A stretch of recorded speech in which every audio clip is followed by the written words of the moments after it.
Formal nang nanumpa sa tungkulin si Police Brigadier General Erosito Narito Miranda bilang ika-44 na Regional Director ng Police Regional Office 5 sa isinagawang turnover of command sa Pro 5 Grandstand, Camp Brigadier General Simeon Ola, Legazpi City.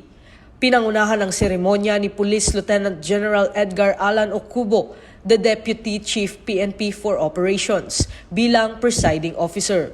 Sa kanyang mensahe, nagpasalamat si Police Brigadier General Miranda kina Pangulong Ferdinand Marcos Jr., DILG Secretary Juanito Victor Rimulya, at Acting Chief PNP Police Lieutenant General Jose Melencio Nartates Jr. sa tiwalang ibinigay sa kanya. Hinimok din niya ang mga tauhan ng Pro 5 na magkaisa sa pagsusulong ng kapayapaan, kaayusan at kaligtasan sa rehiyon ng Bicol. Pinalitan niya sa pwesto si Police Brigadier General Nestor Babagay Jr.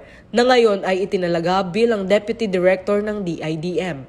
Sa bagong pamumuno ni Police Brigadier General Miranda, inaasahan ang mas pinaigting na disiplina at mas matibay na serbisyo para sa mamamayan ng Bicol. Ito ang bagong PNP para sa bagong Pilipinas, serbisyong mabilis, tapat at nararamdaman.